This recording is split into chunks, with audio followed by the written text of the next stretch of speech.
Vietnam heran Indonesia membeli 8 kapal induk demi hadapi sikap agresif Tiongkok padahal Indonesia cuma beli fregat. Sebagai langkah modernisasi kekuatan militernya, Indonesia membeli berbagai alutsista dari berbagai negara. Salah satunya adalah kapal perang yang juga menjadi agenda pembelian oleh Indonesia. Menurut beberapa sumber menyebutkan bahwa Indonesia mengincar kapal perang buatan Italia, dan telah memesan 6 perang dari Italia. Namun situs Vietnam, salah sangka menyebut pembelian tersebut sebagai kapal induk. Menurut situs Flow.vn, tersebut menyebutkan bahwa Indonesia memesan 8 kapal induk dari Fincantieri.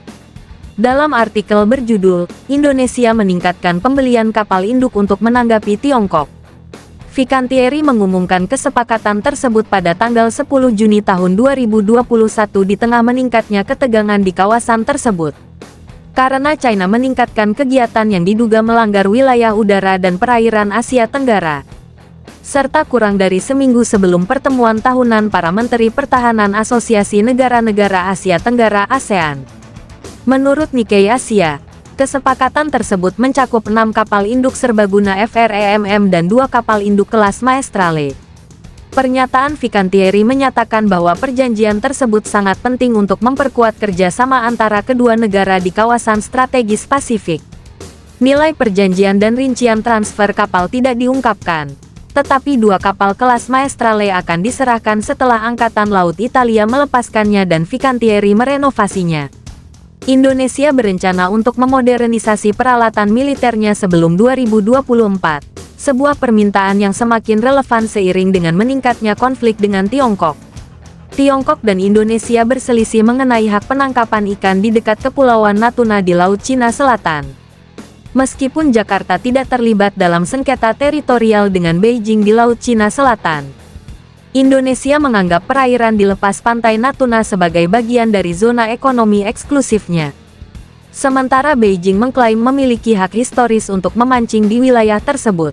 Pada bulan Juli tahun 2020, Angkatan Laut Indonesia melakukan latihan 4 hari di Laut Cina Selatan, yang sebagian diadakan di dekat Kepulauan Natuna.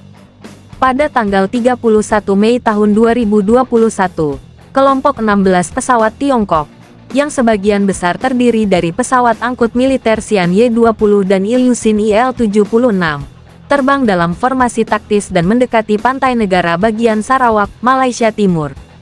Malaysia mengirim pesawat untuk memantau aktivitas pasukan Tiongkok. Kedutaan Besar Tiongkok di Kuala Lumpur mengatakan bahwa pesawat-pesawat tersebut melakukan penerbangan pelatihan yang direncanakan dan secara ketat mematuhi hukum internasional, tanpa melanggar wilayah udara negara lain. Minggu depan, para Menteri Pertahanan ASEAN akan mengadakan pertemuan tahunan untuk membahas masalah keamanan regional, yang mungkin termasuk negosiasi tentang tindakan Beijing. Kode Perilaku Laut Cina Selatan (COC) dikatakan dapat menjadi bagian dari agenda, mengingat ASEAN dan Tiongkok berjanji untuk mempercepat dimulainya kembali negosiasi dokumen COC melalui formulir online. Dengan tujuan untuk menyelesaikan serangkaian COC yang substansial, efektif, dan sesuai dengan hukum internasional dengan segera. Sementara itu situs berita Italia La News menyatakan bahwa Fincantieri memenangkan kontrak dengan Indonesia. Kelompok pembuatan kapal dan Kementerian Pertahanan setempat telah menyetujui pasokan 6 fregat kelas FREMM, fregat multi-misi Eropa, modernisasi dan penjualan 2 fregat kelas Maestrale, serta dukungan logistik terkait. Pesanan ini mewakili kesuksesan untuk Fincantieri dan Italia, yang telah membeli armada 10 FREMM, 8 sudah dikirim dan dalam layanan. Perjanjian tersebut juga sangat penting dengan maksud untuk memperkuat kerjasama dengan Indonesia di wilayah strategis Pasifik.